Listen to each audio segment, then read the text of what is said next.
Bismillahirrahmanirrahim. Assalamualaikum warahmatullahi wabarakatuh. Alhamdulillahirabbil alamin. Kita bertemu kembali pada pelajaran fikih.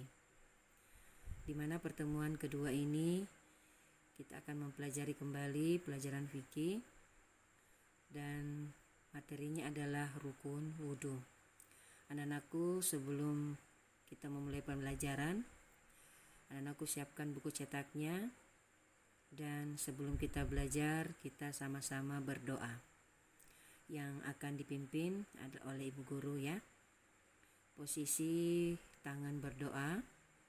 Dan anak-anakku fokus, konsentrasi untuk kita mengikuti pelajaran. Baik, doa belajar dimulai. Bismillahirrahmanirrahim.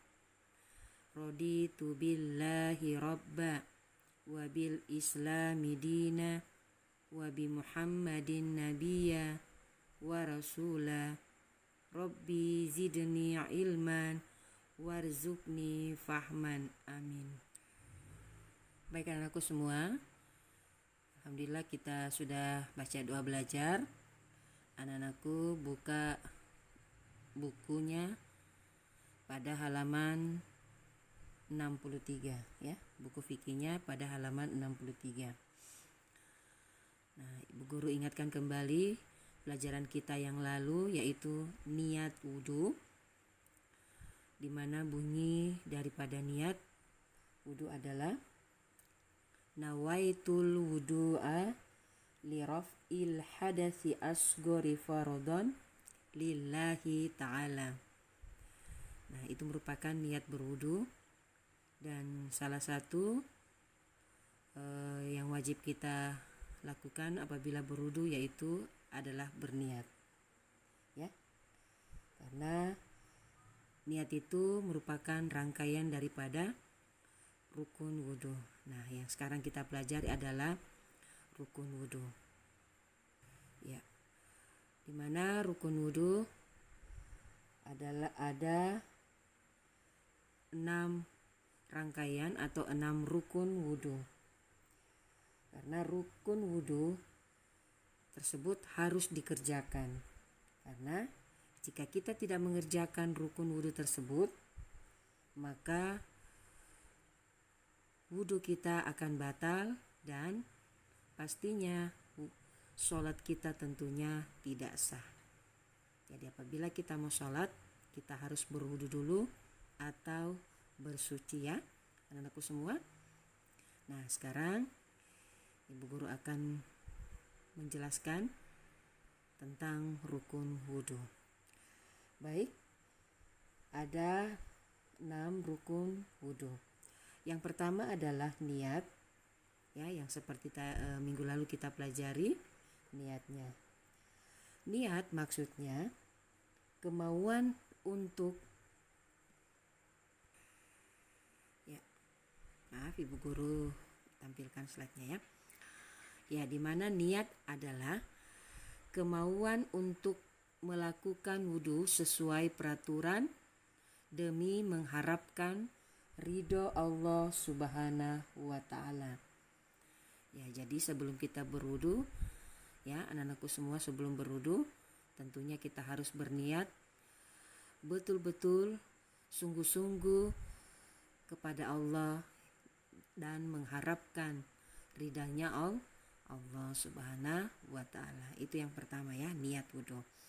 Yang kedua, membasuh muka.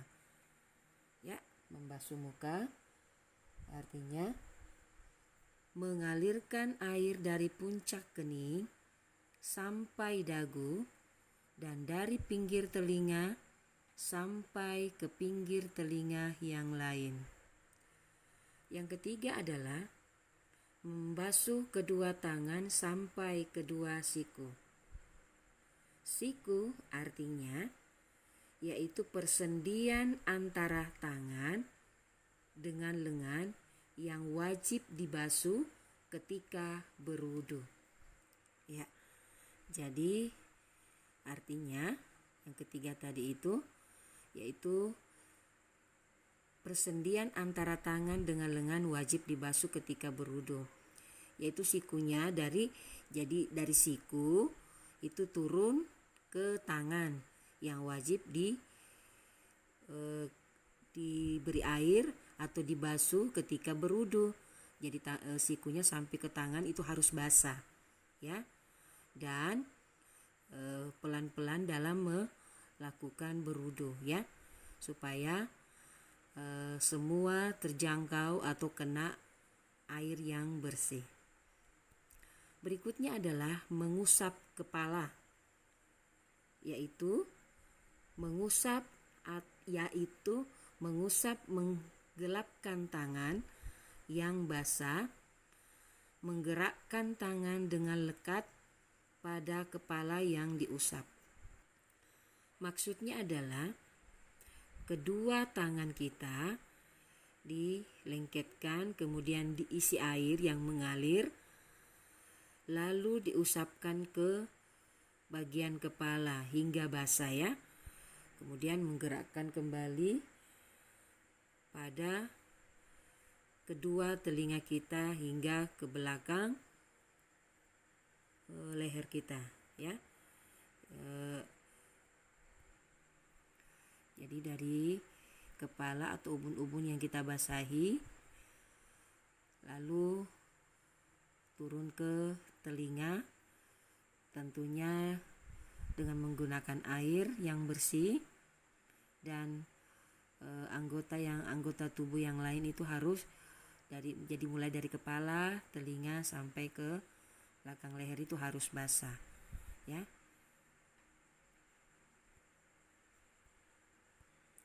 Berikutnya yang kelima adalah membasuh kedua kaki sampai mata kaki. Dari kedua telapak kaki sampai kedua mata kaki wajib dibasuh ketika berwudu. Nah, maksudnya dari kedua kaki sampai kedua mata kaki itu, ya, kaki kanan terlebih dahulu yang harus kita basahi, ya, sampai ke mata kaki hingga betul-betul kena air wudu atau air yang bersih, dan jangan terburu-buru di dalam membersihkan telapak kaki karena terkadang hanya digoyang-goyangkan saja di dalam pengambilan air wudu atau di air kerang, ya. Jadi anakku pelan-pelan kemudian menggosok ke sela-sela jari kaki hingga membasahi kaki kanan, kemudian kaki kiri. Nah, dan yang terakhir adalah tertib atau berurutan. Nah, kalau tadi kita sudah pelajari tentang rukun wudu, sekarang sunnah wudu. Ya, perhatikan kembali di bukunya pada halaman 65, ya. Ya. Ibu guru akan tampilkan kembali di slide, ya, ini. Perhatikan pula anak-anakku, ya. Jadi di mana ada rukun wudu juga ada sunnah wudu. Artinya agar wudu kita lebih sempurna dan juga menambah pahala kita, sebaiknya kerjakan pula yang namanya sunnah wudu, di mana ada rangkaiannya atau ada urutan-urutan dalam sunnah wudu. Yang pertama adalah membaca basmalah. Maksudnya kita membaca Bismillahirrahmanirrahim. Nah, itu yang dimaksud dengan basmalah atau membaca basmalah.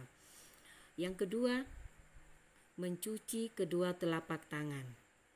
Ya, mencuci kedua telapak tangan kita hingga bersih dan tentunya menyentuh dengan air. Yang ketiga, berkumur-kumur, ya. Jadi pada saat kita mengambil air wudu juga mulut kita harus bersih. Nah, yang kita menggunakan air bersih pula untuk berkumur-kumur, ya.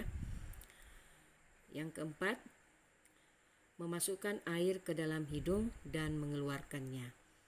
Nah, terkadang ini di sini setelah kita berkumur-kumur tentunya kita masukkan air atau menghirup sedikit air atau memasukkan ke dalam hidung, ya, tetapi jangan terlalu dihirup keras hingga naik ke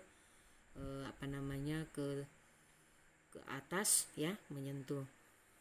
Pelan-pelan saja dalam menghirup air ke dalam hidung, terus kemudian mengeluarkannya.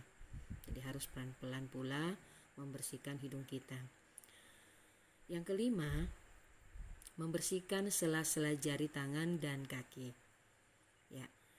Jadi dalam berwudu itu bukan sekedar kita membasahi tangan kita di awal berwudu dan di akhir berwudu kaki kita, tidak. Tetapi begitu kita menyentuh air kerang yang bersih, kita menggosok-gosok kedua tangan kita di dalam sela-sela jari tangan kanan dan tangan kiri. Begitu pula dengan kaki kanan dan kaki kiri harus pula dibersihkan dalam sela-sela jari. Berikutnya adalah yang keenam, mendahulukan yang kanan dari yang kiri. Jadi pada saat kita berwudu, tentunya pertama yang kita dahulukan adalah sebelah kanan ya. Jadi tangan kanan, kaki kanan, dan yang terakhir tangan kiri dan kaki kiri. Yang ketujuh, membasuh 3 kali. Jadi begitu kita mengambil wudu juga ada aturannya, yaitu 3 kali. Yang kedelapan, membasuh kedua telinga, yaitu telinga kanan dan telinga kiri sebanyak 3 kali. Dan yang terakhir ke-9, berdoa ketika selesai berwudu. Ya, jadi anak-anakku semua ada 9 bagian atau item yang termasuk sunnah-sunnah dalam berwudu. Berikutnya adalah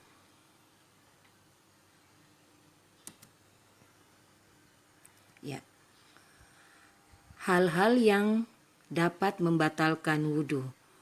Yang pertama adalah buang air besar, yang kedua buang air kecil, yang ketiga keluar angin atau kentut, 4 gila, 5 pingsan, dan yang keenam atau yang terakhir adalah tidur.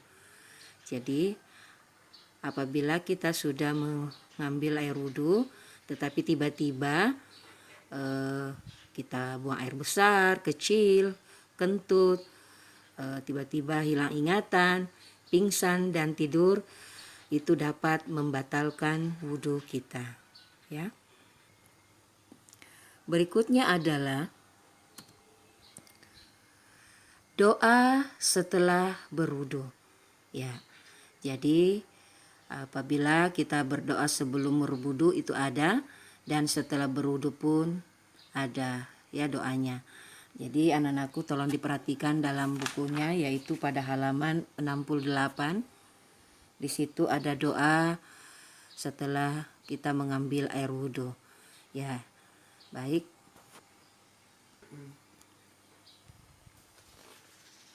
Masih seorang nih, Mal.